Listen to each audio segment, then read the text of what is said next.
All right, here we go. Twitch within Twitch. Meta Twitch. Bonjour. Salut. I gotta post up that we're actually doing an edit. You can always yes. sign on immediately when you. People will.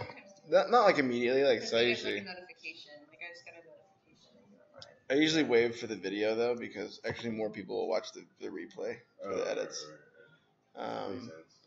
Because like especially people who, because I used to do like screenwriting a lot, so people who are into the whole screenwriting thing will usually go through it, doing a live edit of the scripts.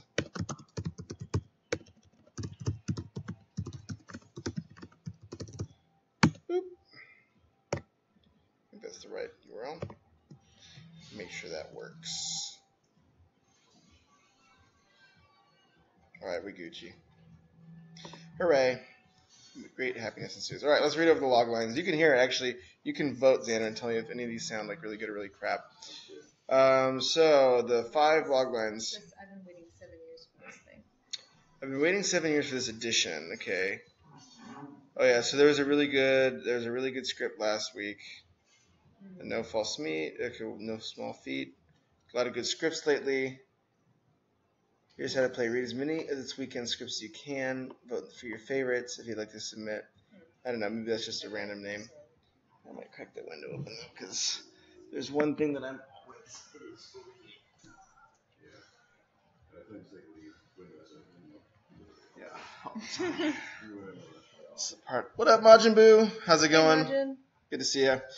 We are going to go through the scripts, but we will be fair. So, as much as we appreciate your continued viewership, no friendship votes on friendship alone.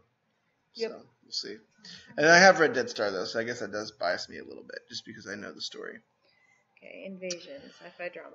Presumed dead, a man returns home, claiming to have been abducted by aliens, and warns that they are planning a large-scale attack. Deemed insane, he decides to start a survivalist camp dedicated to fighting off the impending invasion. Sounds like Walking Dead meets, E.T. Yeah, I don't really see a clear goal or a clear twist in the log line either. So I would be looking for something that is going to be surprising, or to say, hey, like those are kind of all things that I would expect. Someone thinks he got abducted. Someone believes in an alien's coming and tells people about it and gets thought crazy. So there's not really much that is standing out in that. People have compared it to Stranger Things. That's pretty cool. But I feel like what made Stranger Things so unique was that loss of a friend. Like, there was actually stakes. Like, I feel like in this, I don't see how. I guess the alien invasion, but like, if it seems like a little. It doesn't have like the stakes that I want, like the personal stakes. Yeah. Like, these are like 4 kids who lost their friend and have to use a psychic chick to like get him back. Like, that seems like a little bit more. I think it of a might twist. Just be the log line too. Yeah. It might just be a weak log line. Yeah, that would be my. Probably gonna nix that one. Do we want to read the first page at least? We can. Let's glance. Sun fights his way through the morning clouds. Michael assembles a hunting rifle, watching with intrigue is Amy, 25. She fiddles with her rosary. Note: Amy will always be seen wearing a rosary around her neck.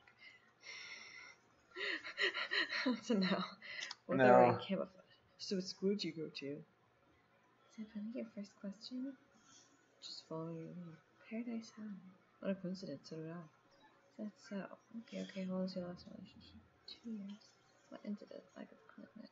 What about you? Yeah. Okay, so like the things in the first page that are probably red flags would be having that note about wearing always wearing a rosary. Like, that can just be done in the character description, and we can set that up without having to like break out this whole nother section.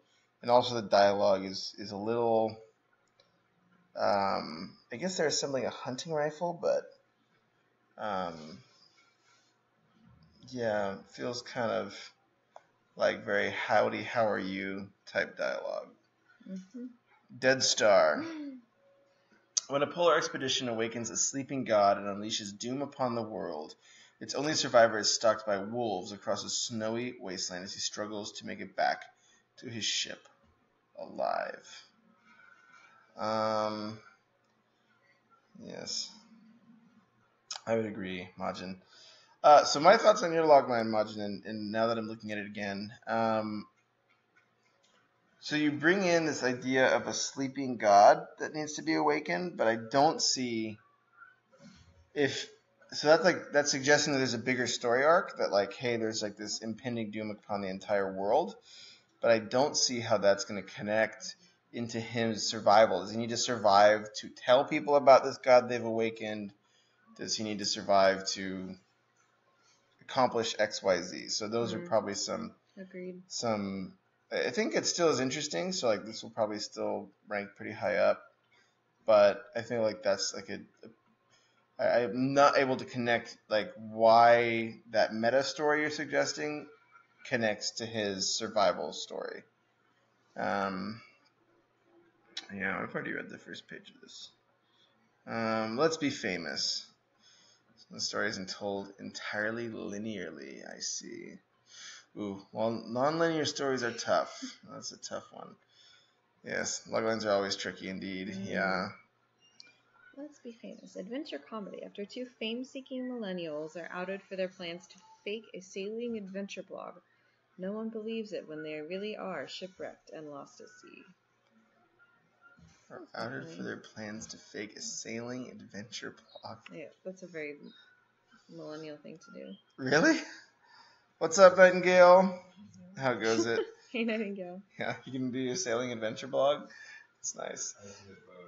Yeah, it's a fake sailing adventure Fake blog, sailing adventure so blog. you don't even need a boat. Yeah. Alright. Instagram and Photoshop. Yep. Well, maybe that's what this is about, is Instagram. Okay, exterior open day. Horizon melts into sky. Gray dawn breaking. A tiny speck of orange bobs in the endless expanse of sea. It teases us. I don't like that. What the heck, yeah. Yeah, so writers will do this, professional writers will do this, where they will have these kind of, in the action lines, they'll have the writer kind of suggest what we're supposed to think about it. I still, in my mind, feel it's a little bit sloppy, because you should tell it in such a way that it makes me ask that question. Yeah. To some degree, it's okay. I feel like but especially in screenwriting, less okay. Canopy shifts from movement inside. Sailor. Do ye think these food bars be gluten free? Dissolve to summertime. People scurry buffered.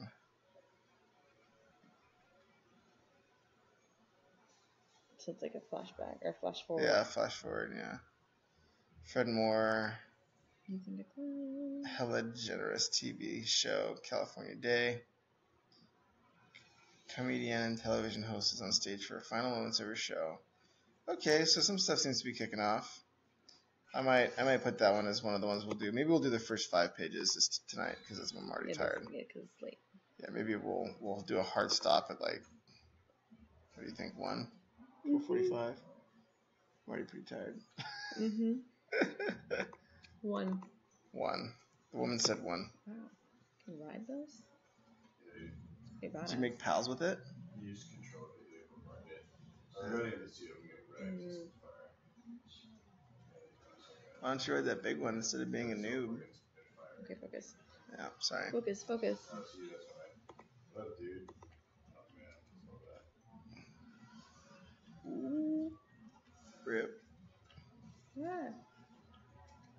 We're watching this epic video game. Yeah, there's this pretty epic video game. So it's Twitch within Twitch right now. Yeah. Horizon Zero Dawn Horizon Zero Dawn is being played here. I can actually show you guys. This is my new place, by the way.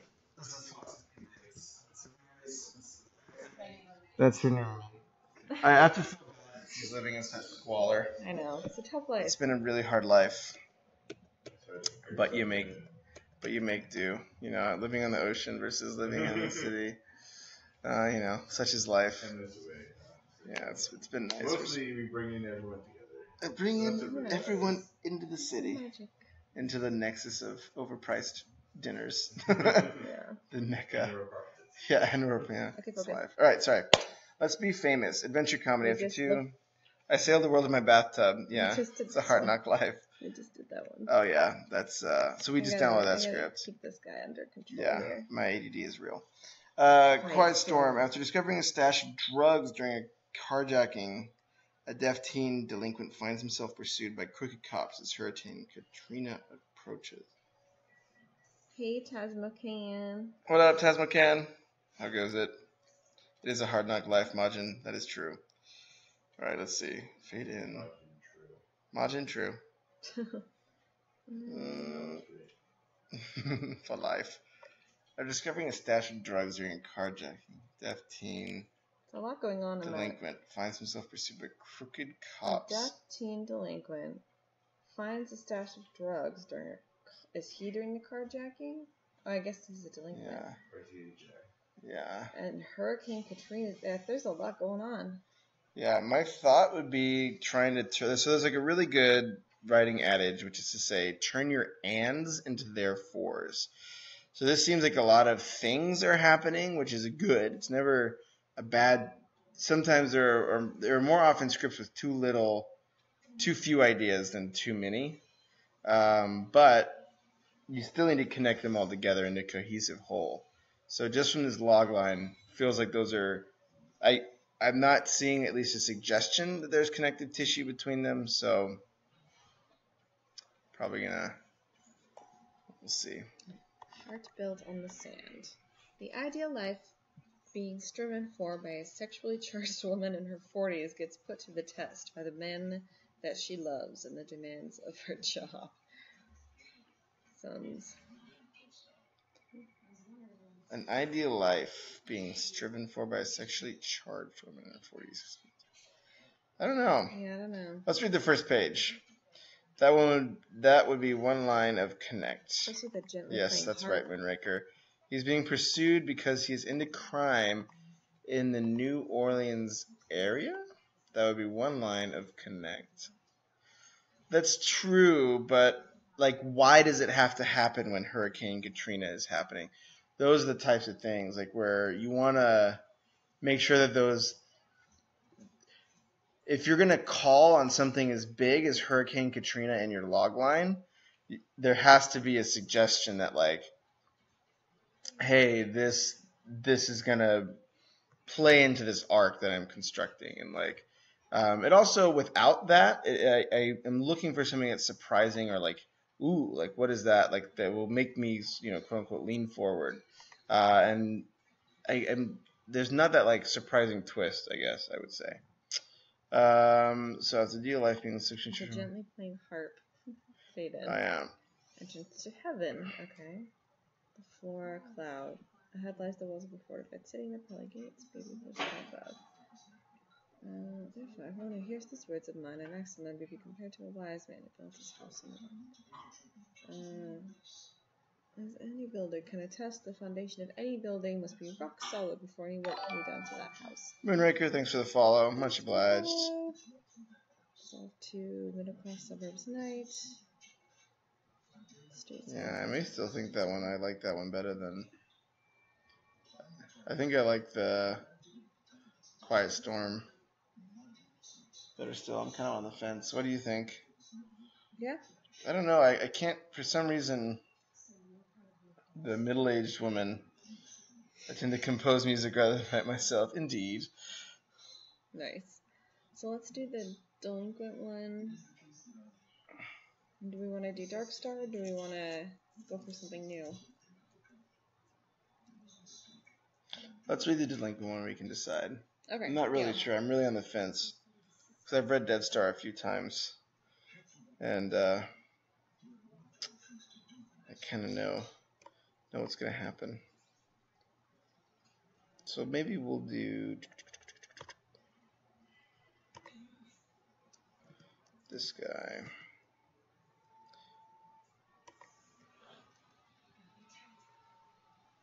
How do I make this go into the background? Chrome 2.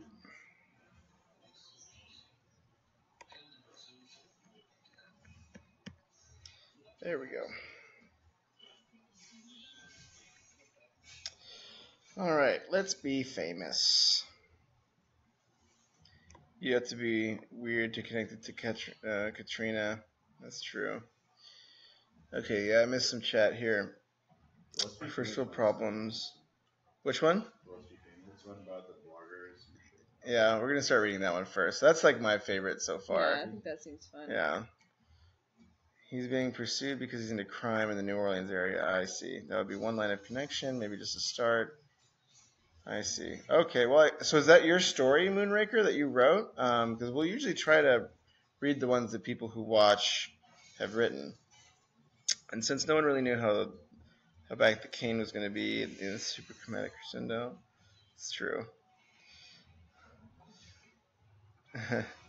He wanted to throw a deadly pathogen in the hurricane to watch the world burn. Yes. No, I have not written any of these. Okay. I did apply the notes you gave in the first 10 a few months ago. Ooh, Majin, throwing down the negotiation. Ooh. I see. Well, maybe we'll read it. We'll go through this one first, and then after the first 5 pages of this, we will decide whether. That's not right. Yeah, we'll see where our heart takes us. All right. I'm gonna make this just a little bit bigger so it's visible. PDF.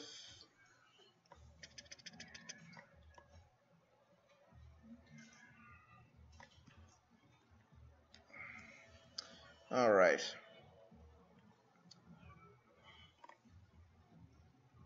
Fade in. Exterior open ocean day. Horizon melts in the sky. Gray dawn breaking a tiny speck of orange. Bobs in the endless expanse of sea. It teases us. What the heck is it? All right. So this is LBF. Let's be famous. Page 1. Is it? Make the reader ask this. Don't ask it for us. As the story is reaching the ending, it can be chased into the cemetery during the height of the cane. And coffins and bodies are floating around. The crooked cops are all risking it to kill this guy. They're pretty badass, actually. It's a pretty good scene. I'd watch that. Yeah. Like floating dead bodies everywhere. Yeah, that'd be super fucked up. Why not? Exterior orange life raft day. Canopy shifts the movement inside. Sailor, do you think these food balls be gluten free? Summertime. People scurry, buffeted by a blustery day. Super. 2 weeks earlier. Interior Susan and Fred's apartment day. Ernest wannabe furnishings. Adequate, but I'm not sure what that means. I don't know what an Ernest wannabe furnishing looks like, but inspired and nowhere near the fabulous their parents said they deserve. So that's very much like interiority. Like that's something that usually lives in novels, right? I know. Usually the Did you curse? I did. I think I let an F-bomb slip, which I usually don't do. Shame. There's chillins on here. I know they be chilling. Anyways, let me see. I would say keep the show us the furnishings. Show us that the furnishings. Furnishings are kitschy and trying too hard. Don't tell us and expect us to do the imagining. That's your job to imagine it for me and make me figure it out. Yeah, so and hopefully that's not like a super harsh note, but I feel like that's one of the things that makes writing screenplay like really powerful is if you describe the room in such a way that I make that conclusion myself as the reader, it feels like I solved a puzzle, so that makes your reader happy. Because they're like, ooh, like they're trying too hard. And if you've made me come to that conclusion without you out front saying it, the kitsch furnishings are the orange seats of a clockwork orange. It's true, or whatever the modern wannabe furnishings are. I can just spin around. No, I'm just doing something. Anyways, living room. Fred Moore, youth in decline. How? Shares a sofa with an orange tabby named Cat. They both watch television. So I want to actually see Fred Moore. Like I feel like these descriptions are very. It feels very written. Like you're trying to showcase, how like insightful or like how much you see into like the generation or whatever it feels like. So I would almost move away from that and actually really just describe maybe a little bit more cut and dry the scenes.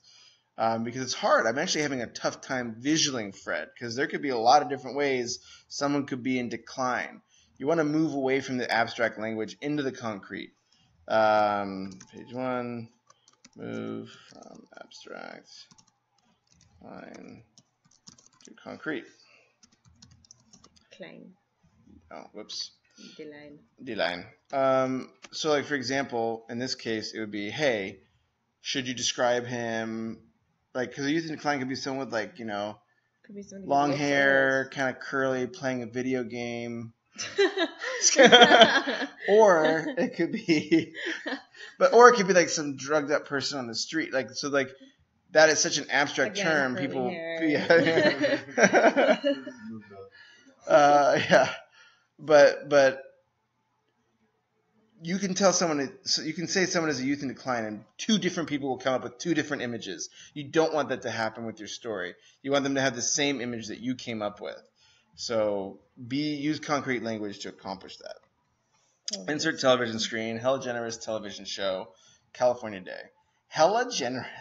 I should change it to an I. Helly generous. It's supposed to be like Ellen DeGeneres. Hella generous. Hella generous. A world-renowned comedian and television host. Blue eyes twinkle.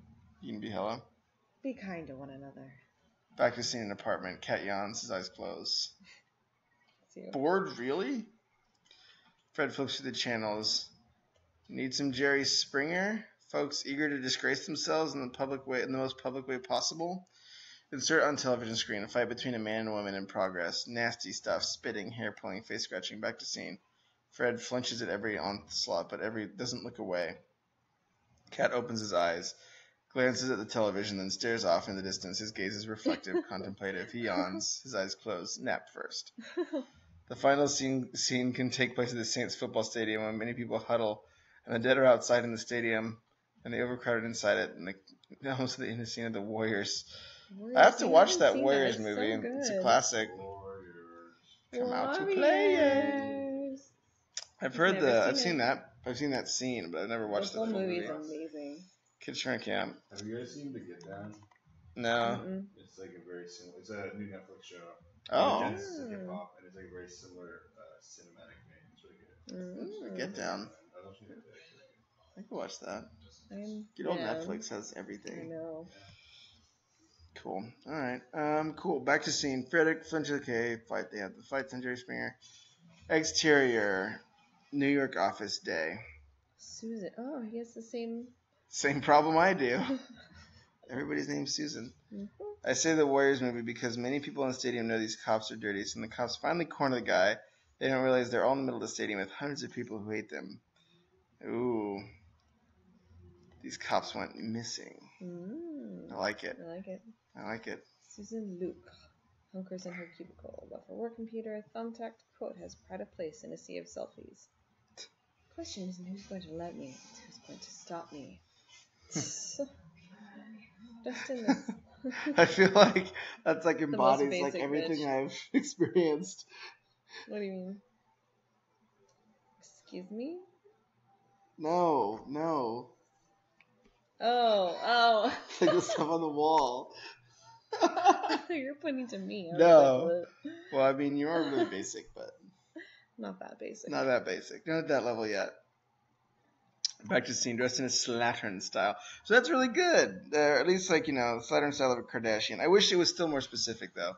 That's better. It's more concrete. Like, I can compare... I know what a Kardashian dress is like. Get water. Yeah, I would love a glass, too. They dress in, like, really expensive, like, clothes that have their... Really expensive lack of clothes. Yeah.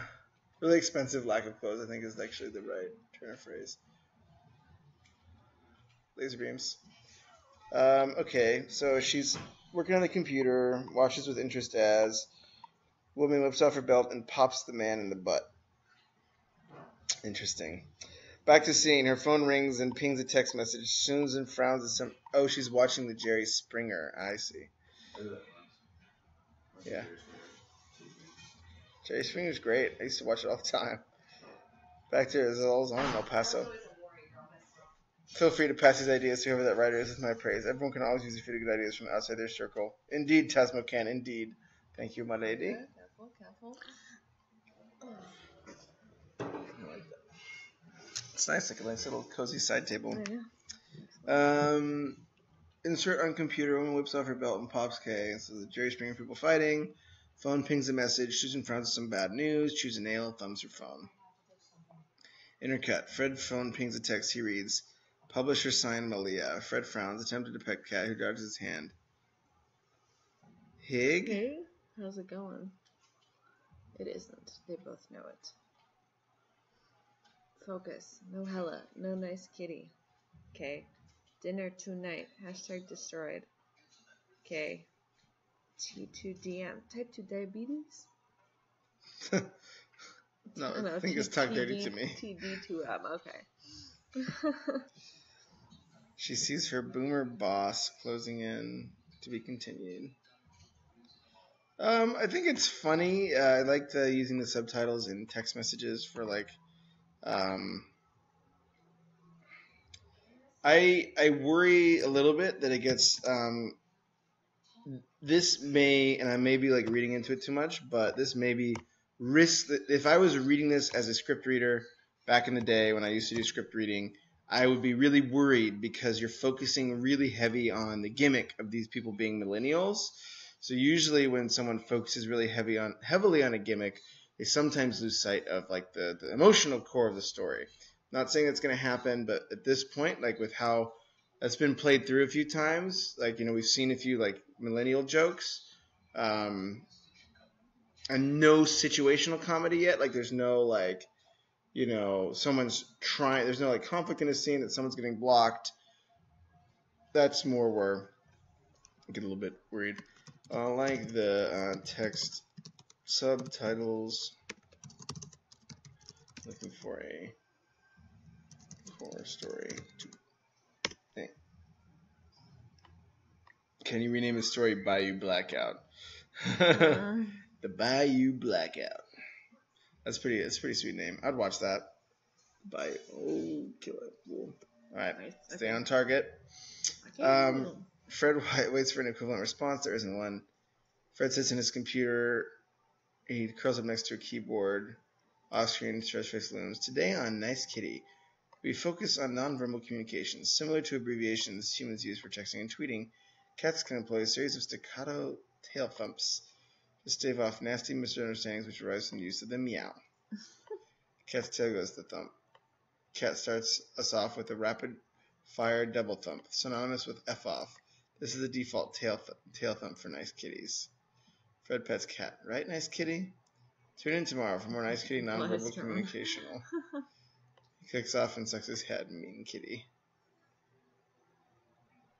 So yeah, that's a good little comedy in the action.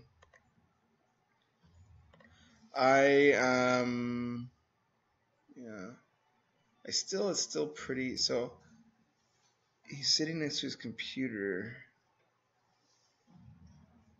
I guess it's like he's doing a blog or something. I'm imagining. Yeah, I don't know. Probably need some more context around this Nice Kitty thing. Could be a good spot for character development, but seems to lose clarity, so we don't get the point. Yeah, so remember, clarity is the number one goal of writing. If people don't understand what you're trying to accomplish, or they don't fully get what's going on, any of those great, clever things that you've done will get lost. So also, I'll look at my nails. Also, look at these nails. Not basic at all, guys. Not basic at all. It's a pineapple. I'm not flipping you off. It's my ring finger. She's flipping you guys off. It's pretty fucked up. You should have got it on your middle finger. And should have had them draw a little middle finger on your middle finger so you could like double flip someone off. That'd be pretty badass. Next time. That's what I'll do. I'll have a little middle finger on my middle finger. They'll call it the Jeffrey. Yeah. And live hands you with Jeffrey. Start the furry wall? Yeah, start the furry wall. Okay, it starts off with rapid fire, double thump, okay, blah. Tune in for tomorrow, blah, blah, blah. Almost on page 5 here. Bitter End restaurant night. So the most conflict so far we've seen is with the cat. Which is the story of my life. Yeah, but which is also a little bit risky by page 4. You want to start seeing these interpersonal relationships develop. And so I think, like for example, with the texting thing, you could have set up conflict there, and you could have had her be like, stop, moping that your novel got rejected or whatever it seems to have happened in the other thing, and then he's like, just leave me alone. So that's like the risk of focusing so much on the jokes and the gimmicks of those things, that text conversation was kind of devoid of conflict, where I felt like you were trying to show that like he was like trying to ignore her, and she was delivering bad news, but it was kind of buried beneath some of the jokes there. Doodly doodly doo, bitter end restaurant. That bodes really well for whatever's going to happen here. Nautical motif, dusty accoutrement gone by sailing days. Fred and Susan sit with Malia, tiny Asian dervish of overachievement, and Stuart, a big guy who couldn't change a tire at gunpoint. Malia holds forth. It's her moment. They say it's a best-selling Hollywood bidding war types of story. Can you believe it? How it's... I can, my little twinkle. Twinkie. Oh, I guess he's really chunky, I guess. That's rude. What kind of fat guy refers to his girlfriend as Twinkie? That seems like cannibalism right there. Yeah. I know you guys are into. Yeah, it's true. They call me Twinkie. Big Papa Twink. Food's a thing. Yeah. So I'm going Makes down. great bacon. Later, homie. All right, Susan supersize for me, white boy. For me, white boy. Malia and Stuart suck face. Fred and Stuart. White boy. Yeah. I mean, you are a rapper though. That's the previous life. Malia and Stuart suck face. Fred and Susan drink wine. Awkward moments pass. Fred and Susan refill drink. They text each other. Seriously? Subtitled. UFB. Uneffing believable. Stuart and Malia seem to finish. So it isn't like all this. I don't know if I'm a big fan of like this. I know it's common to have the overhyped, like the commentary / hype action lines, but it starts to hurt clarity and readability.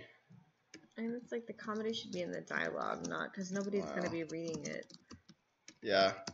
And then when it's made into a movie, it should be situational. Yeah, in a movie. Yep. So this isn't all just ridiculous. I mean, like insane. It's like the only time you add these flourishes is to like cue an actor about kind of a more subtle thing. So if you want to suggest something more subtle, but this is pretty obvious. Hello, cat. Speaking of cats. Maria. Come hither. Who would have thought the publishing world would ever recognize my gift for crafting stories with such delicate resonance, such tropical relevance? Fred checks out. He towards the steak knives. Topical relevance. Sorry, I was thinking the beach theme.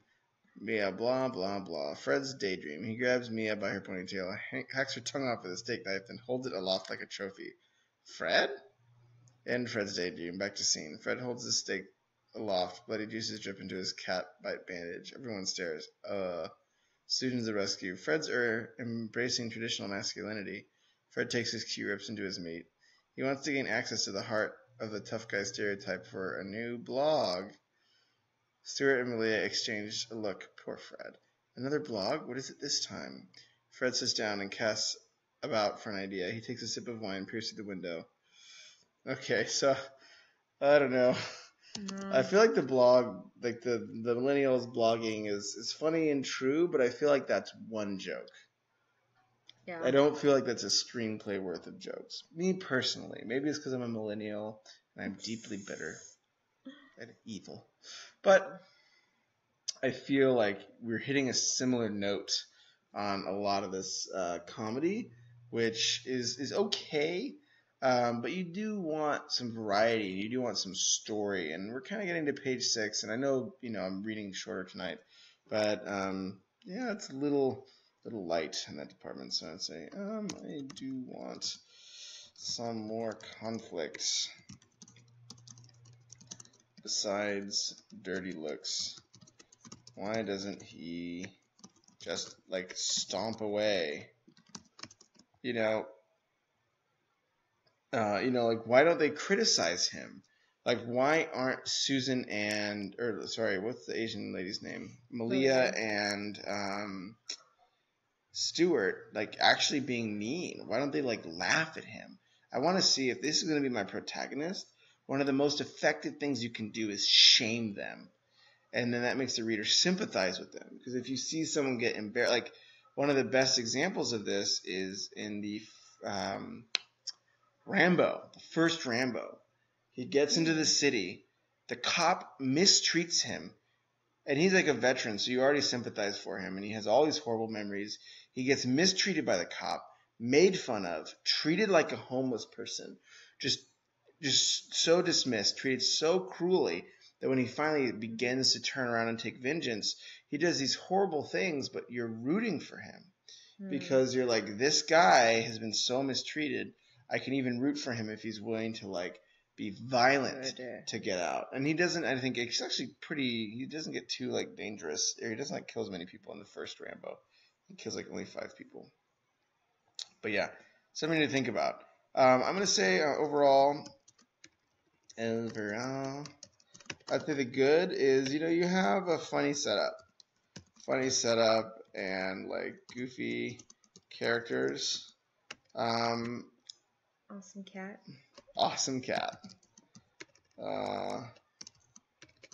Cat, and the comedy is working. I mean, we had a few laughs about the cat biting his finger, and like, so that was like a good, different vein of comedy, right? The cat staring into the distance. Yeah, but that's a great example of like having jokes about different things other than millennials, and those worked actually really well. The stuff I'd improve is the characters do sound a lot alike. Characters seem identical. I know that's your intention, but even millennials are different. There are different brands of millennials. Shame. First Blood.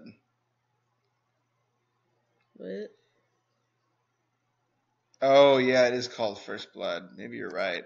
What is? I think that's like the first Rambo movie. It's just called First Blood. Oh. It's been many moons since I've watched it, but it's a great movie. I don't know if you've ever seen it. We should watch it. I haven't seen any Rambo movies.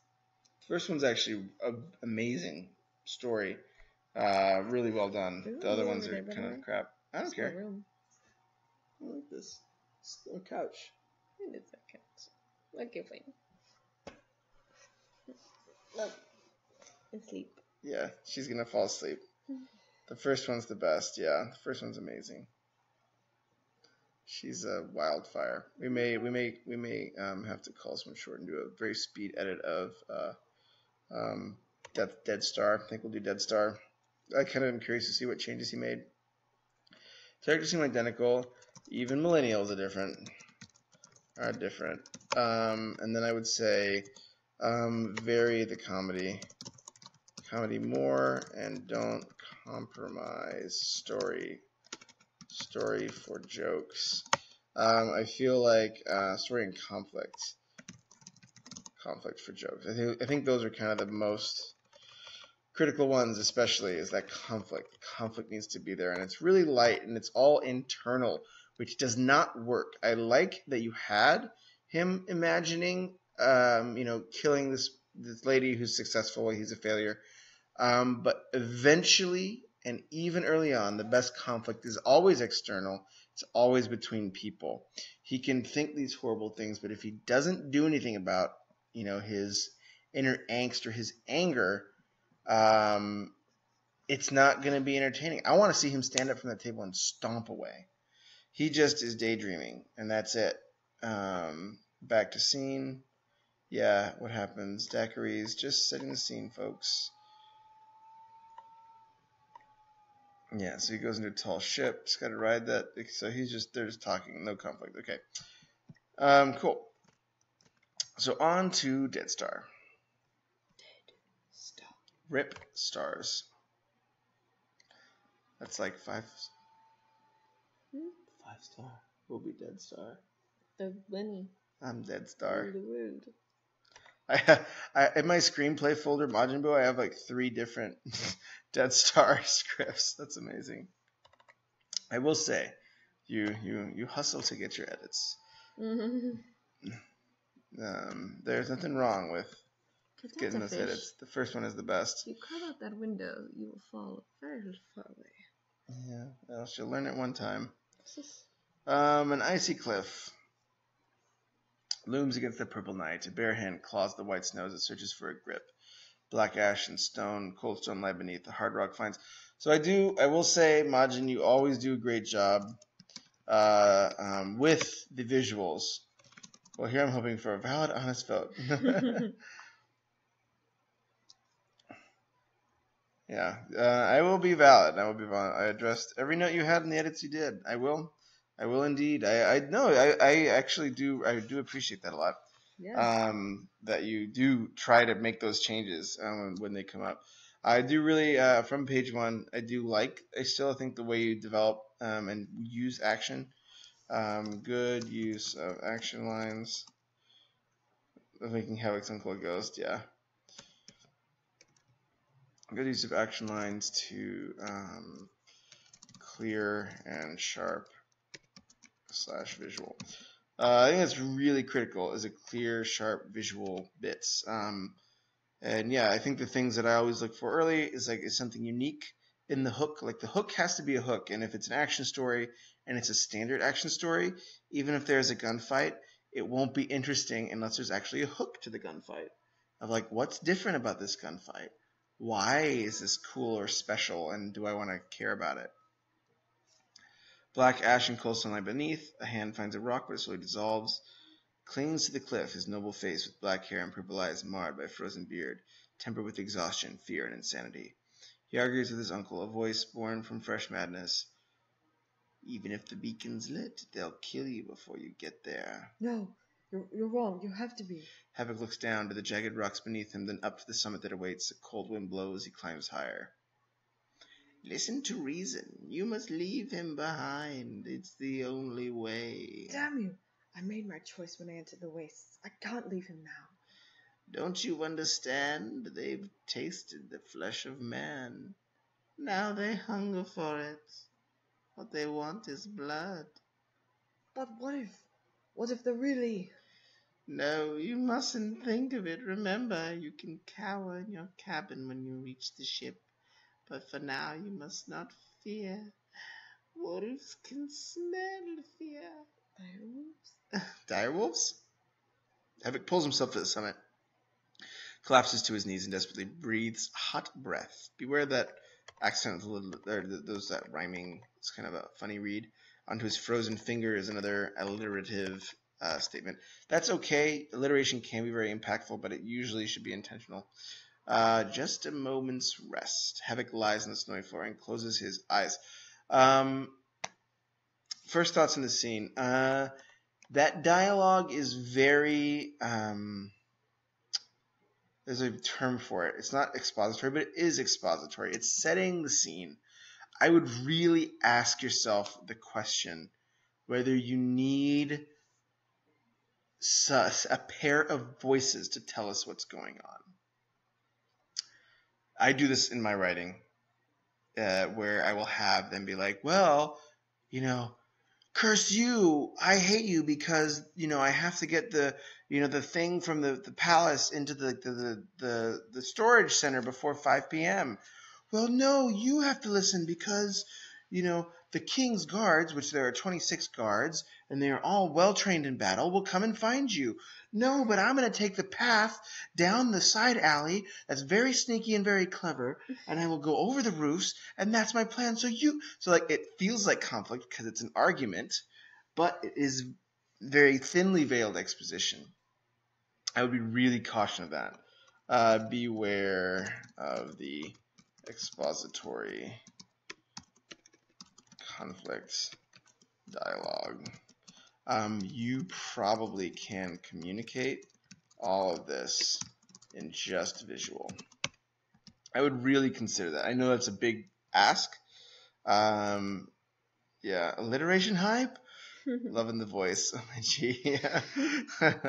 Always had it because I figured him arguing with the voice in his head was a strange attractor, just versus a guy climbing a cliff. I kind of agree with that. That's true.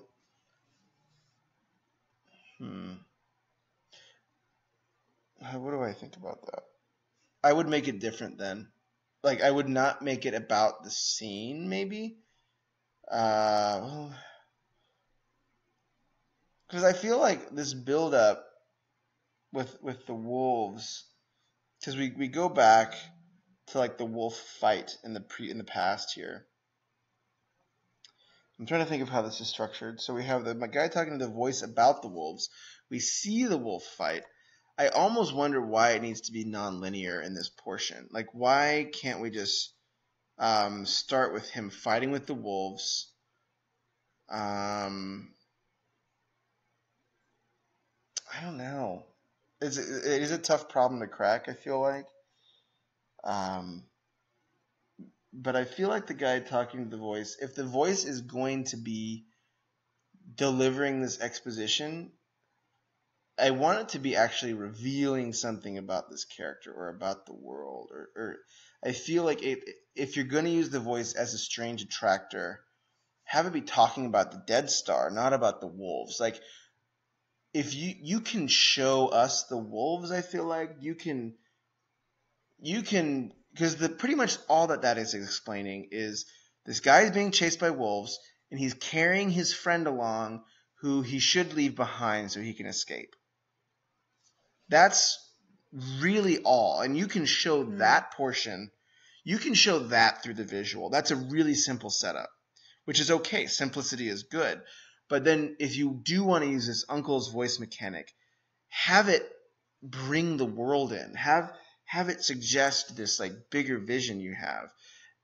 If it's only going to expose that very simple setup of like guy getting chased by wolves, carrying his dead friend along, should have let his friend go, but he's still being stubborn about it. That to me doesn't seem. That's probably where my kind of break with it is happening. I do think it's really well told. I think it's working.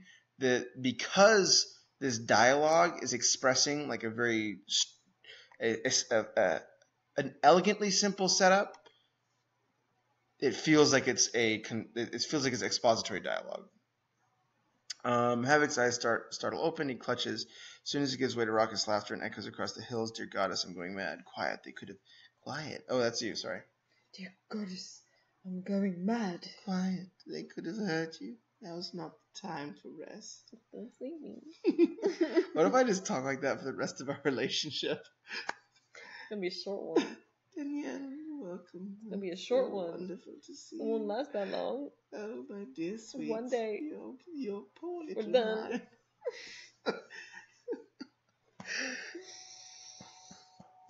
This is what I have to put up with, everyone. This is what she deals with. The series could be eliminated as soon as a virtual flash as he closes his eyes. Yeah, I would. I would consider. I feel like this. I would be very specific about. Yeah, like he closes his eyes. These images flash. I think the reason the series doesn't work is because I don't know how it fits into the chronology, right? Because this is a kind of a flashback. One way to do that differently would be have him like look over his shoulder to where he came from, and that will, because I don't know what this series of images relates to. Series of images doesn't have a clear tie-in to the current scene because he's fighting these wolves. So to the reader, I'm like, well, why is he still running away from them if he's already fought them? So I would either like save the fight for later or something like that. Why is running away from the wolves if he's already fought them. Okay, Havoc's eyes startle open. He chuckles as soon as he gives way to raucous laughter. Dear goddess, I'm going mad. Okay, yeah, okay. Dead star in the sky, watching motionless over the north.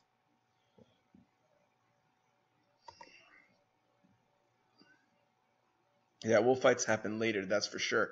So one thing to think about, Majin Buu, is whenever it's sort of like showing the Jaws shark too early. If you show a wolf fight now, the reader won't feel like they're building up to something. Like it should start as like running, like so that escalating action will be harder to develop. If you start with a wolf fight, have him run away, and then have another wolf fight, that will feel like we're flat in terms of escalating action. So you need to start with something that's maybe, like one little wolf is like attacking the guy and he beats that off, and then that little wolf goes back and gets the whole pack. So how does it escalate? Having these wolves fighting early, it doesn't feel like we're building into something. It feels like we're just kind of in this like stasis. It does start with a foot, but that's the point, because I feel like this, and it's just, to some degree it's sort of like why being so concrete for that other writer and LBF is so important, right? So he's describing a derelict teenager. I see something different than the writer sees. That's a really big problem for the first screenplay we read. He wasn't concrete enough in his or her language. I didn't realize if it was a guy or a girl that wrote it, but that writer was not concrete enough in their language, so I came out with a different impression, or I could have come out with a different impression than the writer intended. This, to me, feels like a wolf is lunging, like, whew, like, oh, they had a fight. Or because I don't know if it's a flashback or whatever. So just something to consider, I would say, is that to me, like the wolf lunging feels like he's like this scene is telling me before he got here he had a fight with wolves. I don't know if that's what you intend, but that's what this scene that's what that little thing I'm taking away from. Suggested a series of shots. That's true. I think the thing I'm suggesting is cutting it all together. Well, which, but you have to make your own decision. At the end of the day, if that's what you want to accomplish, I think the flashback would have been a lot. Yeah. Pepe taunts you as you run. Yeah, I think the same problem exists, right? That having like a wolf attack, if you're going to have more wolf battles later, may dilute the emotional build towards those. This, I think, does work better than having a full flashback, because we have a lot of elements in here. We have a guy talking to his imagination. We have, wolves coming. So there is a lot of stuff going on. So I do feel that a flashback would be probably I think this is a more elegant solution than a flashback. But yeah, I won't beat a dead horse here. It's just something to think about. Like, hey, this is pretty light. Like the wolf lunges and he startles open, and he chuckles, and he like keeps going. So I think that works. But yeah, I would maybe just not have the lunging part. Maybe just have him like see the wolves like walking. That might be a way that you can still build the action. Like sometimes there's shots where all you see is like a really up close shot of like something running past the camera, and you don't know what it is or something like that. Yeah, like where it's just like he sees wolves running, like the fact that a battle's already happened. And maybe it's just the story structure where it's like, if a battle's already happened, how will the next battle be bigger and better and more badass? Like, how are we building? I think that's like the biggest question I would be asking.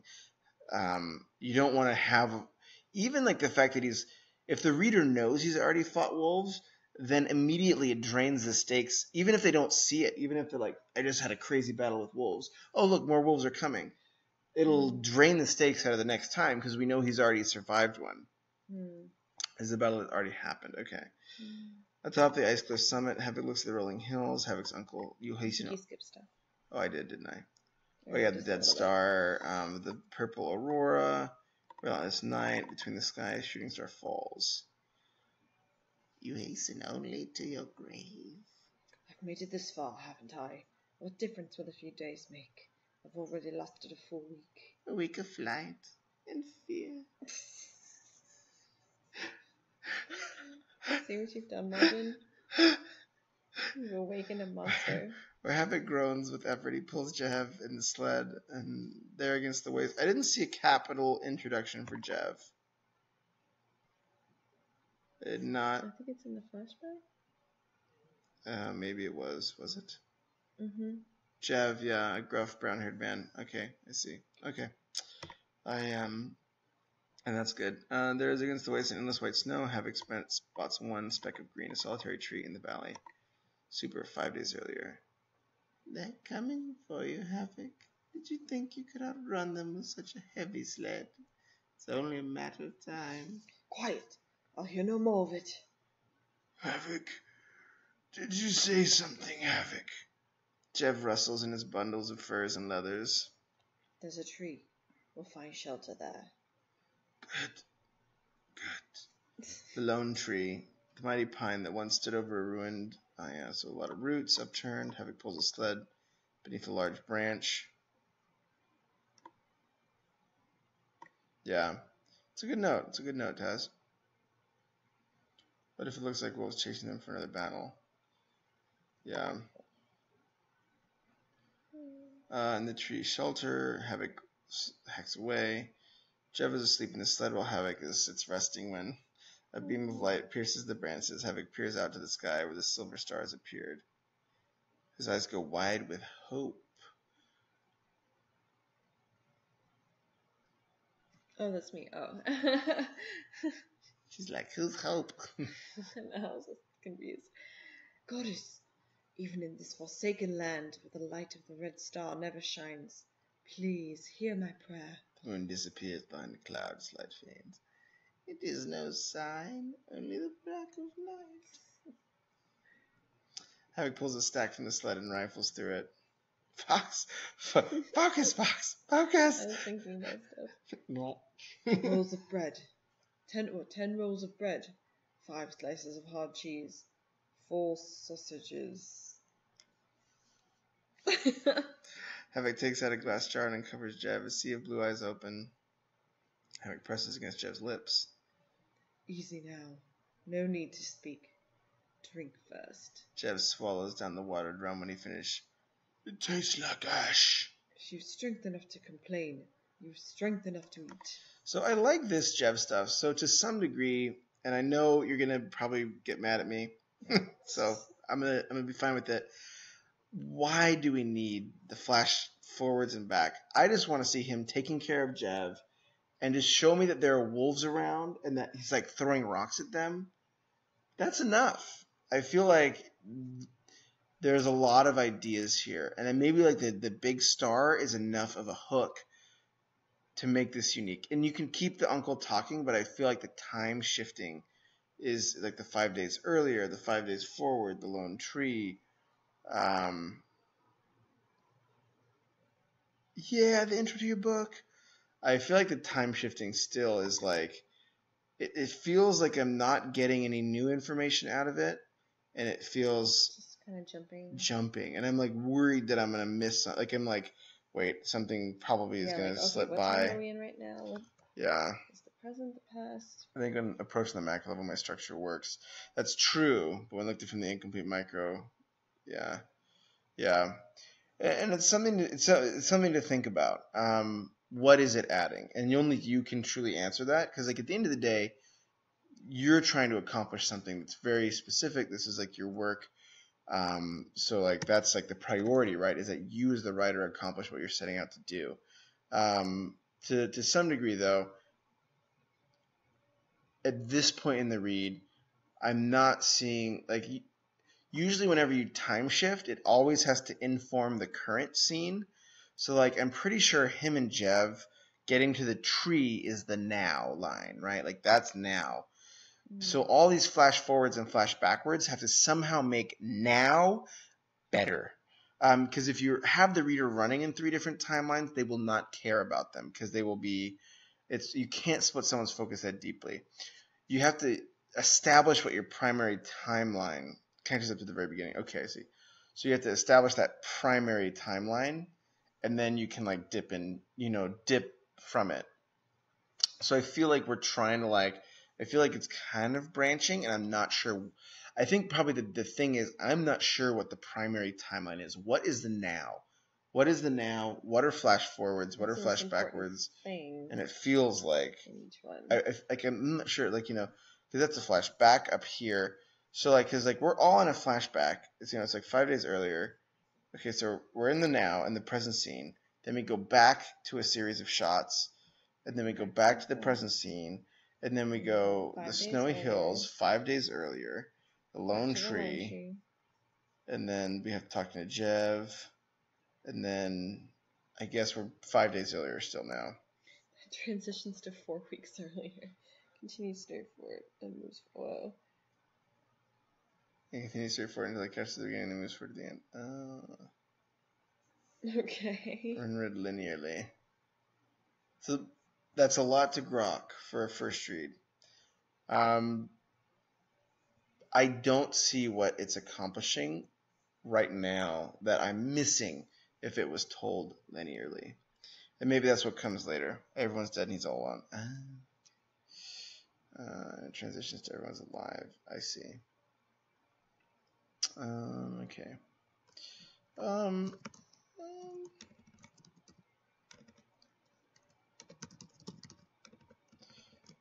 just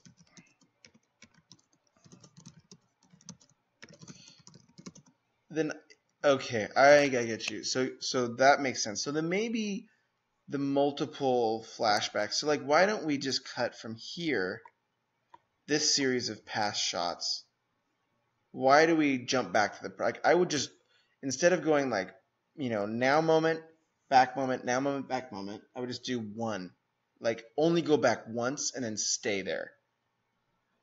Because you have you have a few where it's now back, now back, now back. And I feel like that is what's breaking it. You just want the flashback on. I get it. But because then I go to 4 or 5 days earlier, then we have the lone tree, and then we stay in 5 days earlier for a long time. It feels like. So we came back to that. I don't think we come back to present after that for a little bit. I thought the lone tree was present. No, I think that's all in 5 days earlier, and then it becomes, and then we immediately. So pretty much he's doing the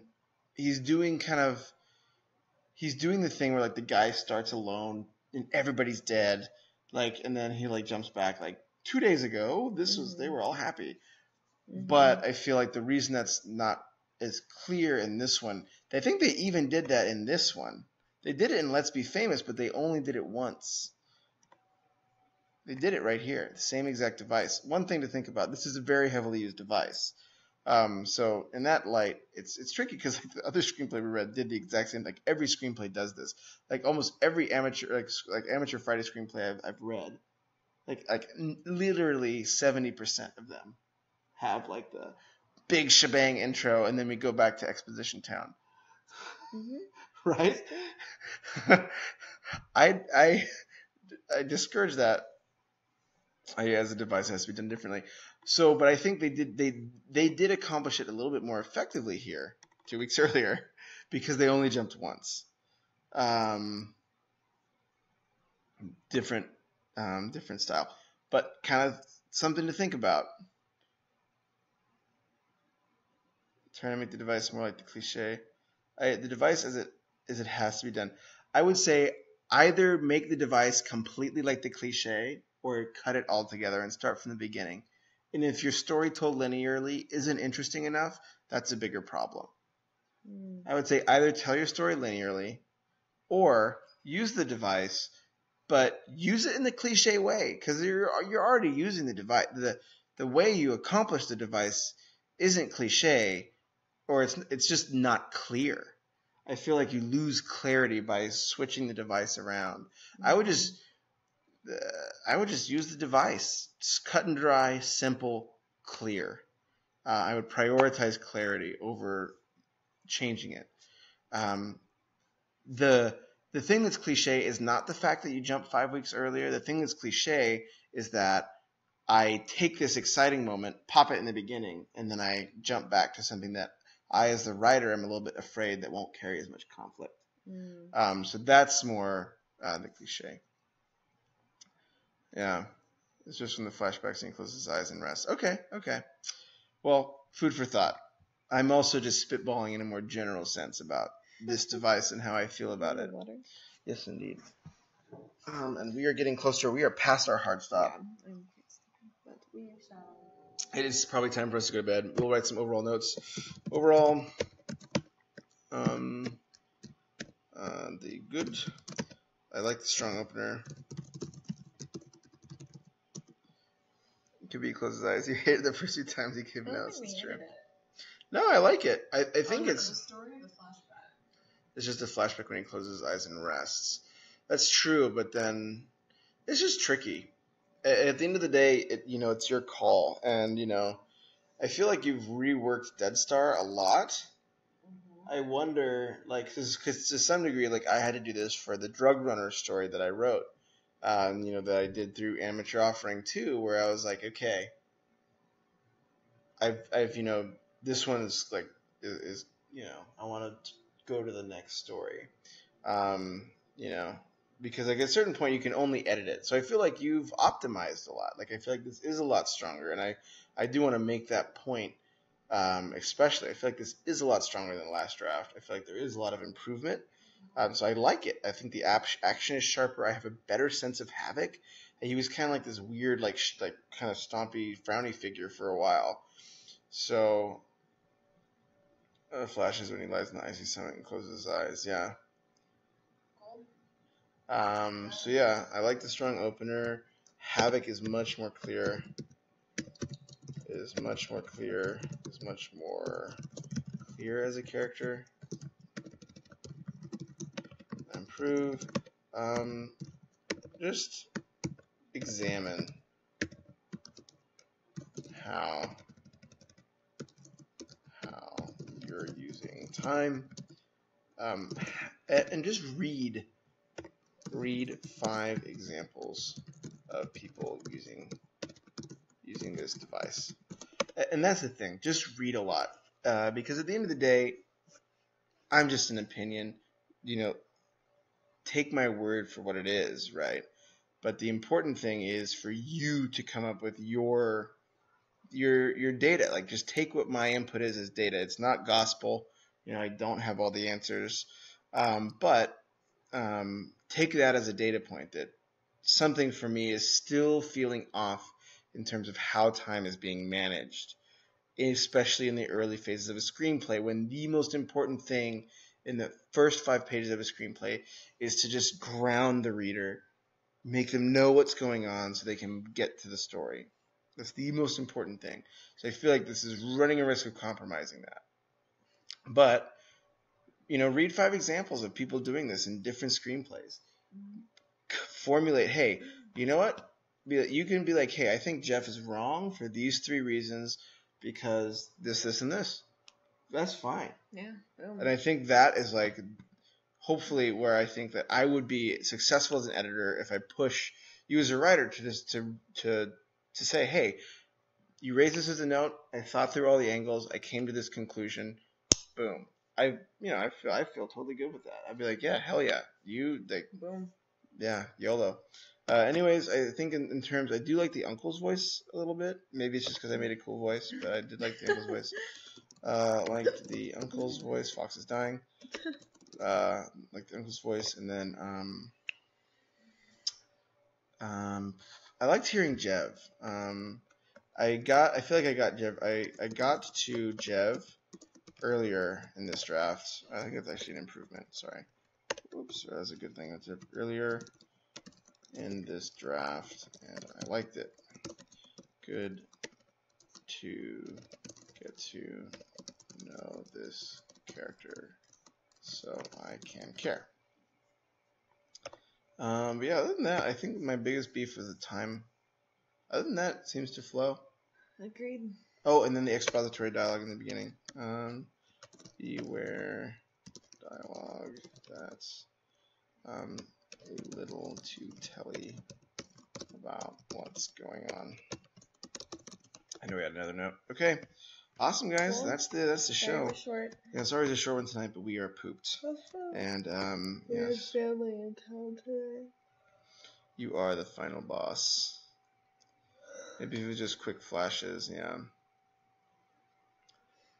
Y'all know what it's like when moms come to town. The guy climbs cliff, reaches top, lies down, flashes, runs the snow. We both had our moms in town today. Just 5 days earlier. I like that. I'm retired. I think that's a good. Yeah, we had both of our families in town today. But yeah, I think that's a good progression. Feels more like it's confusing. Feel like it's more confusing on the page than it would be visually. Yeah, but you know, until you get a director, the page is what you got.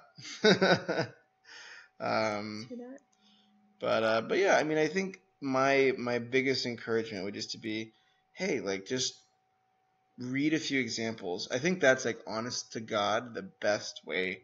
That is my note, is like read, and in this genre, in the same like action sci-fi genre, if you can, read 5 examples of people having done this type of opener. And it's not like bad because it's common. If it's effective, it's effective.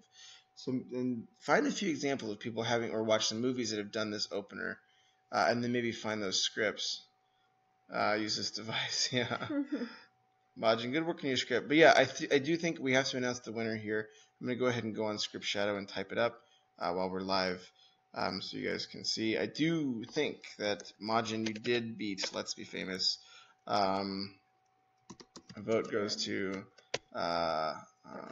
Dead Star. And the reasons I think that is I was not a big fan of the kind of the comedy. Only having that single note in Let's Be Famous, and they did use the same device, so I can't I was gonna gripe about nonlinear time in yours, like that might have been what have lost it for you, but then I realized that they did the exact same thing. Yeah. So then I was like, well, both people use that device, which I'm kind of not a big fan of, but it's okay. You really? Yeah. Then I'm going to have to go off the quality of the writing. And I do think that your writing is more concrete. Your action is working really well. Your dialogue is more sharp, though. It kind of drifts a little bit into expository in the beginning. But I do feel like that all the other mechanics were operating on a better level. So, really? We couldn't tell. Yeah. It's a 20-minute rant. Complete. Just get rid of it. That's my advice. Just cut it out. I mean, do whatever you want, but I'd say get rid of it. I just hate it. No, I would say it can be used well. That's why I would say read it 5 times, because I've not seen it used well in many of the because I read a lot of amateur screenplays, so I haven't read a pro screenplay that's kicked ass. And yeah, cut the series of shots now. But yeah, read a few examples of how people have done this. That always helps me when I try to use a commonly used, because you eventually have to use commonly used devices because they're useful. Like they became commonly used because they are useful. But just read how people did it, and that's usually how you get around the risky parts. Anyways, great job, everybody. I'm going to go ahead and send Fox to her sleepy time domain. Take care, everybody. Bye. Have a great night and happy writing, and great job to both the writers. Really, this was a huge improvement. I got to know Havoc, I got to know Jev a lot better, even in 5 pages, even though I read 15 last time. So it was a lot better. So yeah, there were definitely a lot of improvement here, and I'm looking forward to seeing who wins the Amateur Friday. Woo, good luck, everyone. Bye.